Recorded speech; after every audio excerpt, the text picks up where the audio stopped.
വാർത്തകളിലേക്ക് എല്ലാവരെയും സ്വാഗതം ചെയ്യുകയാണ്. രണ്ടാം പിണറായി സർക്കാരിന്റെ സമ്പൂർണ്ണ ബഡ്ജറ്റ് ഇന്ന് കേരളത്തിന്റെ നിയമസഭയിൽ കേരളത്തിന്റെ ധനമന്ത്രി KN ബാലഗോപാൽ അവതരിപ്പിച്ചിരിക്കുകയാണ്. ഭിന്നശേഷിയുള്ളവരെ നിരാശപ്പെടുത്തുന്ന ഒരു ബഡ്ജറ്റാണ് ഇന്ന് കേരളത്തിന്റെ നിയമസഭയിൽ അവതരിപ്പിച്ചിരിക്കുന്നത്. ഈ സർക്കാർ അധികാരത്തിലെത്താൻ വേണ്ടിയിട്ട് ഈ സർക്കാർ ഇറക്കിയ പ്രകടന പത്രികയിൽ ക്ഷേമ പെൻഷനുകൾ ഘട്ടം ഘട്ടമായിട്ട് 2500 രൂപയാക്കുമെന്ന് പാവപ്പെട്ട ഭിന്നശേഷിയുള്ള ജനങ്ങൾക്കും പാവപ്പെട്ട വിധവകൾക്ക് അതുപോലെ വാർദ്ധക്യ സഹജമായി പെൻഷൻ വാങ്ങുന്ന അവർക്കൊക്കെ വാഗ്ദാനങ്ങൾ നൽകിക്കൊണ്ടാണ് സർക്കാർ അധികാരത്തിലെത്തിയത്. കേരളത്തിന്റെ നിയമസഭയിൽ കഴിഞ്ഞ കാലങ്ങളിലൊക്കെ അവതരിപ്പിച്ച ബഡ്ജറ്റിൽ 1600 രൂപയിൽ നിന്നൊരു നയാ പൈസ പോലും ഈ രണ്ടാം പിണറായി സർക്കാർ കൂട്ടിയിട്ടില്ല. ഇപ്പോ ഈ സർക്കാരിന്റെ അവസാന ബഡ്ജറ്റിലും ക്ഷേമ പെൻഷൻ വർധനവില്ല. ഈ 1600 രൂപ വെച്ചുകൊണ്ട് ഭിന്നശേഷിയുള്ള വലിയൊരു സമൂഹം ജീവിക്കണമെന്നാണ് രണ്ടാം പിണറായി സർക്കാരിന്റെ ബഡ്ജറ്റിലും പറയുന്നത്. ഭിന്നശേഷിയുള്ള ഞങ്ങളെ സംബന്ധിച്ചിടത്തോളം അത് വലിയ പ്രതിഷേധമുണ്ട്. ഞങ്ങൾ ആ വിഷയത്തിൽ സർക്കാരിനെതിരെ ശക്തമായ പ്രതിഷേധങ്ങളുമായി രംഗത്തു വരും. 1600 രൂപ വെച്ചുകൊണ്ട് ഒരു ഭിന്നശേഷിക്കാരന്റെ കുടുംബം എങ്ങനെയാണ് കുടുംബം പുലർത്തുന്നത് എന്ന് സർക്കാർ പറയണം. മറ്റു മേഖലയിലൊക്കെ ഒട്ടനവധി ഫണ്ടുകൾ ബഡ്ജറ്റിൽ നീക്കിവെച്ചിട്ടുണ്ട്. സർക്കാർ ഉദ്യോഗസ്ഥന്മാരുടെ ഭത്തകൾ കൊടുക്കുന്നതിന് വേണ്ടി കോടിക്കണക്കിന് രൂപ നീക്കിവെച്ചിട്ടുണ്ട്.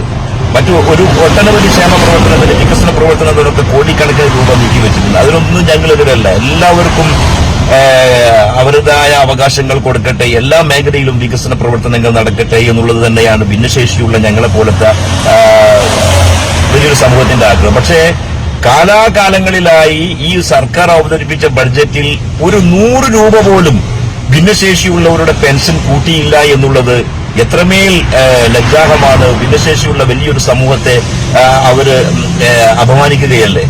ഈ ഒരു ബഡ്ജറ്റിലും നമ്മൾ പ്രതീക്ഷിച്ചിരുന്നു ഒരു 100 രൂപയെങ്കിലും സർക്കാർ ക്ഷേമ പെൻഷൻ വർദ്ധിപ്പിക്കുമെന്ന്. അതുണ്ടായില്ല. നിരാശയാണ്. കുടിശ്ശിക വിതരണം ചെയ്യുമെന്നുള്ളതാണ് പറയുന്നത്. കുടിശ്ശിക വിതരണം ചെയ്യുക എന്നുള്ളത് അത് ഈ 1600 രൂപ കൊടുക്കുന്നത് തന്നെ കുടിശ്ശിക അത് വിതരണം ചെയ്യുമെന്നാണ് വലിയൊരു പ്രഖ്യാപനമായിട്ട് ഈ ബഡ്ജറ്റിലുള്ളത്. മാനസിക വെല്ലുവിളികൾ നേരിടുന്ന കുട്ടികൾക്ക് ചില പദ്ധതികൾ സർക്കാർ നീക്കിവെച്ചിട്ടുണ്ട്. അതെന്താണ് എന്നുള്ളത് വ്യക്തമായിട്ട് വരാൻ പോകുന്ന ദിവസങ്ങളിൽ നമുക്ക് മനസ്സിലാക്കാൻ വേണ്ടി സാധിക്കും. ഈ മാനസിക വൈകല്യമുള്ള കുട്ടികളുടെ കുടുംബവും ഈ കുട്ടികൾക്ക് കിട്ടുന്ന പെൻഷനെ കൊണ്ട് അവരുടെ ചികിത്സയും മറ്റ് കാര്യങ്ങളും ഒക്കെ നടത്തുന്ന ഒട്ടനവധി പാവപ്പെട്ട കുടുംബങ്ങളുണ്ട്. ഒരുപാട് ഭിന്നശേഷിയുള്ളവര് ഈ 1600 രൂപക്ക് കുടുംബം പോറ്റുകയും മരുന്ന് വാങ്ങുകയും ചെയ്യുന്ന ഭിന്നശേഷിയുള്ളവരുണ്ട്. അവർക്ക് വേണ്ടി ഈ 1600 രൂപയിൽ നിന്ന് ഒരു 100 രൂപയെങ്കിലും വർദ്ധിപ്പിക്കാൻ ഇന്ന് കേരളത്തിന്റെ നിയമസഭയിൽ അവതരിപ്പിച്ച ഈ ബഡ്ജറ്റിൽ ഫണ്ട് കണ്ടെത്താൻ സർക്കാരിന് കഴിഞ്ഞില്ല എങ്കിൽ പിന്നെ എന്ത് പാവപ്പെട്ടവരുടെ കൂടെയാണ് നിങ്ങൾ നിൽക്കുന്നത് എന്ന് പറയുന്നത്? ഇതിന് എന്താണ് ഞങ്ങൾ പറയേണ്ടത്? വളരെ പ്രതിഷേധമുണ്ട്. ഭിന്നശേഷിയുള്ള ഞങ്ങൾക്ക് ശക്തമായ പ്രതിഷേധമുണ്ട്. വരും നാളുകളിൽ ഭിന്നശേഷിയുള്ളവർക്ക് വേണ്ടി പ്രവർത്തിക്കുന്ന സംഘടനകളൊക്കെ ഈ ഒരു വിഷയം സർക്കാരിന്റെ ശ്രദ്ധയിൽപ്പെടുത്തി വലിയ സമരങ്ങളിലേക്ക് വരേണ്ടതുണ്ട് എന്നുള്ളതാണ്.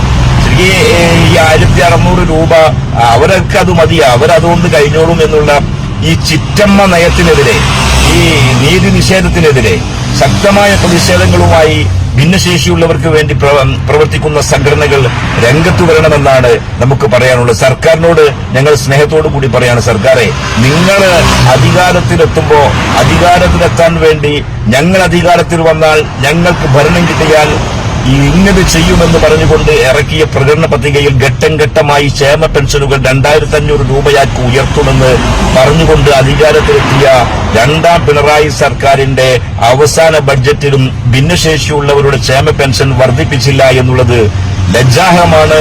ഭിന്നശേഷിയുള്ള വലിയൊരു സമൂഹത്തിന് ഇതുമായി ബന്ധപ്പെട്ടുകൊണ്ട് വലിയ പ്രതിഷേധങ്ങളുണ്ട്. വരും നാളുകളിൽ ഭിന്നശേഷിയുള്ളവർക്ക് വേണ്ടി പ്രവർത്തിക്കുന്ന സംഘടനകൾ ഭിന്നശേഷിയുള്ളവരുടെ പെൻഷൻ വർദ്ധിപ്പിക്കണമെന്ന ആവശ്യം ഉന്നയിച്ചുകൊണ്ട് സർക്കാരിനെതിരെ സമരങ്ങളിലേക്ക് വരും എന്നുള്ള കാര്യം കൂടി ഈ ഒരു വീഡിയോയിലൂടെ ഓർമ്മപ്പെടുത്തിക്കൊണ്ട് അതിലൊന്നും നിൽക്കുന്നതിന് മുമ്പ് ഭിന്നശേഷിയുള്ള വലിയൊരു സമൂഹത്തെ സമരമുഖത്തേക്ക് എത്തിക്കുന്നതിന് മുമ്പായിട്ട് ബഡ്ജറ്റിൽ ഭിന്നശേഷിയുള്ളവരുടെ ക്ഷേമ പെൻഷൻ വർദ്ധിപ്പിക്കുന്നതിന് വേണ്ടി ഫണ്ടുകൾ കണ്ടെത്തി തുക അനുവദിക്കണമെന്നാണ് സ്നേഹത്തോടുകൂടി രണ്ടാം പിണറായി സർക്കാരിനോട് സ്നേഹത്തോടുകൂടി ഭിന്നശേഷിയുള്ള വലിയൊരു സമൂഹത്തിന് വേണ്ടി സ്നേഹത്തോടുകൂടി ആവശ്യപ്പെടുകയാണ്. സർക്കാർ ഇത് പരിഗണിക്കുമെന്നാണ് ഞങ്ങൾ പ്രതീക്ഷിക്കുന്നത്. ശക്തമായ സമരങ്ങൾക്ക് ഭിന്നശേഷിയുള്ള വലിയൊരു സമൂഹം ഇറങ്ങുന്നതിന് മുമ്പായിട്ട്.